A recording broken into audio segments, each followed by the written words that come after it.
हमारे NNS सूफी network channel को like करें, सब्सक्राइब करें और बेल आइकन को दबाना ना भूलें। अहमदुहु व नुसल्ली अला रसूलिहिल करीम अम्मा बाद फ़अऊज़ु बिल्लाहि मिनश्शैतानिर रजीम बिस्मिल्लाहिर रहमानिर रहीम। अल्हम्दुलिल्लाह, हम इससे कबल वाली वीडियो के अंदर सरकार दादा सैलानी की करामात का तज़किरा कर रहे हैं। इसी तरह जो तज़किरात को नाज़रीन ने सुना, उसके अलावा आपकी पूरी ज़िंदगी के अंदर बहुत सी करामात आपसे नमूदार हुई। जिस वक्त आप चिखली की सरजमीन पर थे, उस वक्त शेख नादू साहब जो आपसे मुरीद नहीं हुए थे, इन्होंने एक दिन दिल में ख्याल किया कि आज सरकार दादा सैलानी को अपने घर बुलाकर उनसे बैत होना है, उनसे मुरीद होना है। आपने जब दावत दी तो उस वक्त चिखली की सरजमीन पर नसीराबाद से आए हुए एक शेख हाफिज़ मियाँ के नाम से मशहूर थे, वो भी उस वक्त वहाँ पर मौजूद थे। जब सरकार दादा सैलानी उनके घर शेख नादू साहब के घर जाने के लिए तैयार हुए तो हाफिज़ मियाँ ने अपने मुरीदीन से कहा कि आप अपने हाथों के अंदर पत्थर लेकर खड़े रहे, और जब सैलानी मियाँ यहाँ से उनको बैत कराने के लिए जाए तो उन पर आप पत्थरों की बारिश कर देना। इतना कहने के बाद मुरीदीन ने उनका हुक्म सुना। सुनने के बाद हाथों में पत्थर लिया और खड़े रहे। इधर सरकार दादा सैलानी शेख नादू साहब के घर जाने के लिए निकले। जब वो लोग पत्थर लेकर खड़े थे तो उन्हीं के दरमियान से सरकार दादा सैलानी गुजरे। लेकिन अल्लाह का ये करिश्मा हुआ, आपकी ये करामत वहाँ पर जाहिर हुई कि जो लोग पत्थर लेकर हाथों में खड़े थे वो खड़े के खड़े रह गए। उनके हाथों के हाथ थर थर आने लगे। सरकार दादा सैलानी शेख नादू साहब के घर गए, वहाँ आपने उनको बैत कराया। बैत कराने के बाद जब आप वापस आए, वापस आने के बाद उनसे कहा कि क्यों मियाँ, हमने आपका क्या बिगाड़ा था जो आप अपने हाथों के अंदर पत्थर लेकर खड़े हैं। वो लोग सोचने लगे कि इनको कैसे पता। गोया कि अल्लाह रब्बुल आलमीन ने सरकार दादा सैलानी को वो निगाह इनायत अता की थी और वो बातिनी आँख अता की थी कि आप रास्ते से चलते तो ये भी पहचान लिया करते थे कि कौन मेरा चाहने वाला और यहाँ पर कौन मेरा दुश्मन है। इसी तरह से बेशुमार करामात आपसे जाहिर होती रहती थी। मज़कूर है कि जब चिखली की सरजमीन पर एक नौशा की शादी की तारीख निकली और वक्त ये हुआ कि सारे लोग उस रस्म के अंदर जमा भी हो गए, सारे चीज़ें वहाँ पर आ गई, लेकिन अचानक ऐन शादी के वक्त ही पर नौशा वहाँ से गायब हो गया। सारे लोग परेशान हो गए कि शादी का वक्त करीब आया और यहाँ से नौशा कहाँ चले गए। तलाश करने लगे। काफ़ी परेशान होने के बाद कुछ लोगों ने कहा कि आप सरकार दादा सैलानी की बारगाह में चले जाए, वो आपको उसका पता ज़रूर बता देंगे। जब लोग सरकार दादा सैलानी की बारगाह में गए और कहा कि हुजूर, शादी की सारी तैयारियां हो गई है लेकिन नौशा गायब हो चुका है। सरकार दादा सैलानी ने कहा कि घबराने की कोई ज़रूरत नहीं है, जिस वक्त आपकी रस्म शादी अदा की जाएगी उसी वक्त वहाँ पर दूल्हा आ जाएगा। तो जब शादी का रस्म का वक्त करीब आया तो लोगों ने अपनी माथे की निगाहों से देखा, जो दूल्हा गायब हो चुका था वो ऐन वक्त पर वहाँ पर मौजूद था।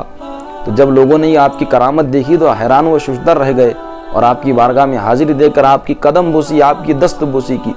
और जब फिर आप चिखली की सरजमीन से रायपुर के लिए निकले तो आपके साथ आपके मुरीदीन व मुतक़ीदीन थे। रास्ते से चलते रहे। चलने के बाद बारिश शिद्दत से बरसने लगी तो आपने अपने मुरीदीन से कहा कि थोड़ी देर के लिए हम किसी चावड़ी या झोपड़ी को तलाश कर ले, उसमें कुछ देर क़याम कर ले ताकि बारिश कम हो जाए, फिर यहाँ से हम निकलेंगे। तो आपके मुरीदीन ने आपको एक उसी गांव के कस्बे के करीब एक झोपड़ी के अंदर ले गए, जहाँ आपने थोड़ी देर क़याम किया। क़याम करने के बाद अपने मुरीदीन से कहा कि हमें यहाँ से फ़ौरन निकल जाना चाहिए, इसलिए कि ये झोपड़ी अब गिरना चाहती है। मुरीदीन ने कहा कि हुजूर, ये तो झोपड़ी और ये मकान बड़ा मजबूत है, ये कैसे गिर सकता है। सरकार दादा सैलानी ने उनसे कहा कि जो मैं देख सकता हूँ वो तुम नहीं देख सकते। इतना सुनने के बाद मुर्शिद का हुक्म जब सुना तो आप वहाँ से निकल गए। तो 10 कदम ही पहुँचे थे कि वो इतना तनावर और मजबूत मकान मुरीदीन ने अपने माथे की निगाहों से गिरते देखा और कहा कि हुजूर, वाकई ये बात तो है कि जो आप जानते हैं वो हम कभी नहीं जान सकते। उनकी अकीदतों के अंदर और इजाफा हुआ। फिर जब आप रायपुर की सरजमीन पर पहुँचे, रायपुर की सरजमीन पर अपने वक्त के एक अल्लाह के बुज़ुर्ग रहा करते थे। अब हालात ये हुए कि एक शख्स ने उनको बिला वजह कत्ल कर दिया।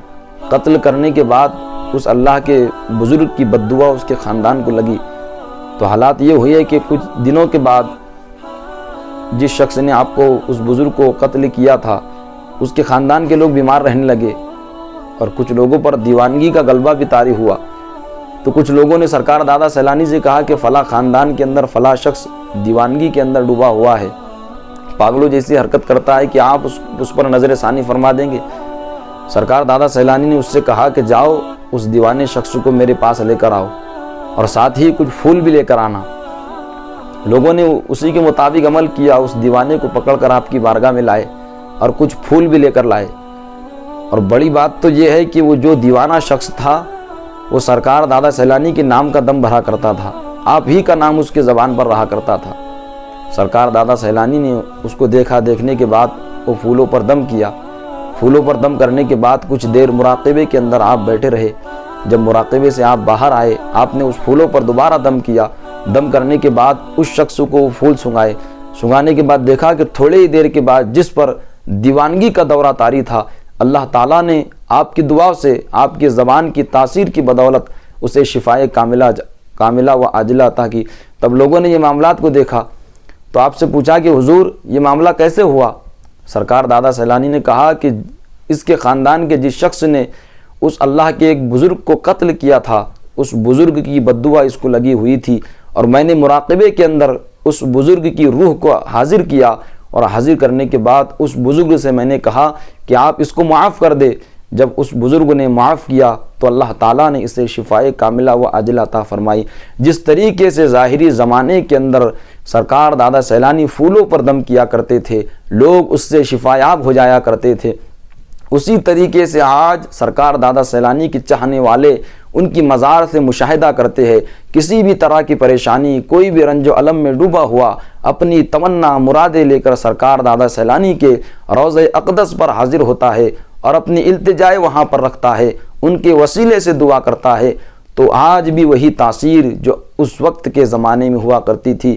اگر کوئی پریشان ان کی مزار مقدس کا ایک پھول اٹھا کر عقیدت کے ساتھ میں ان کا وسیلہ لے کر رب تبارک و تعالیٰ کی بارگاہ میں دعا کرتا ہے تو آج وہی فیضان سرکار دادا سیلانی کی مزار مقدس سے برس رہا ہے۔ آج پورا علاقہ برار آپ ہی کی سایہ کرم کے اندر زندگی بسر کر رہا ہے، اور آپ ہی کی نگرانی کے اندر لوگ ان سے فیوز و برکات حاصل کر کے ترقیاں حاصل کر رہے ہیں۔